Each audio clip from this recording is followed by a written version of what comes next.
የትናችሁ የአባተ ብሩካኖች ሰላምና ጸጋ ይብዛላችሁ። ይሄንን ቪዲዮ እስከ መጨረሻ እዩትና እዚህ ታቦር ተራራ ላይ እየጸለኩ የመጣልኝ ቃል ለናንተም ላካፍላችሁ። ይሄንን ቃል ለምትሰሙ ሁሉ በደንብ ልብ አድርጋችሁ ስሙኝ። መጽሐፍ ሲናገር ራእይ 21 ከቁጥር 1 ላይ እንደዚህ ይላል፣ የጥልቁን መክፈቻ ታላቅን ሰንሰለት በእጁ ይዞ መልአክንም ከሰማይ ሲወርድ አየሁ። የቀደመውንም እባብ ዘንዶ እርሱም ዲያብሎስ ሰይጣን የተባለው ይዞ 1000 ዓመትንም አሰረው፣ ወደ ጥልቁንም ጣለው። ስብከተሪስ ዛሬ ያንተ ጠላት ተጥሏል። ዛሬ ያንቺ ጠላት ተጥሏል። በጌታ በኢየሱስ ክርስቶስ ይሄ ሰይጣን ከእስራት የሚፈታበት ጊዜም ደርሷል። ደሞ በዚህ ምንድነው ዛሬ ምን አይነት ለምን አስቦ ነው ይሄን ቃል የተናገረው ካላችሁኝ፣ እኔ አይደል የተናገርኩት፣ እየጸለኩ የመጣልኝ ቃል ነው።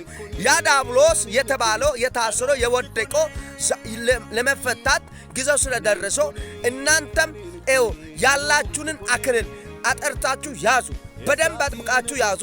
ሁላችሁ በጸሎታችሁ በርቱ። ያ የታሰረው ለመፈታት ጊዜው ቅርብ ነው። ጊዜ ቅርብ ስለሆነ ሁላችሁ ለሁሉም ሰው ሼር፣ ሪፖስት፣ ኮፕሊንግ እያደረጋችሁ አድርሱ። በጸሎትና በንስሐ ትጉ።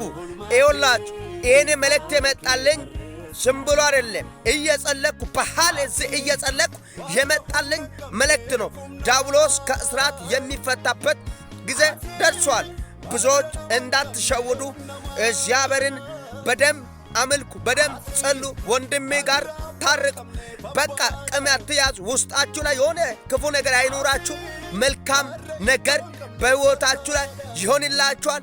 በዚህ ቃል የተነሳ ከጸሎታችሁ ላይ እንድትበርቱ ነው እግዚአብሔር የሰጠው። የእናንተ ጠላት ተጥሏል።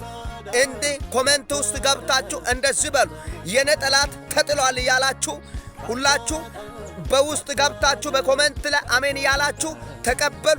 ተባረኩልኝ። እኔ ወንድማችን ፕሮፌት ጥሞ ይባላል። ጌታ ኢየሱስ ይባርካችሁ። ተባረኩልኝ። ሻሎም፣ ሃሌሉያ።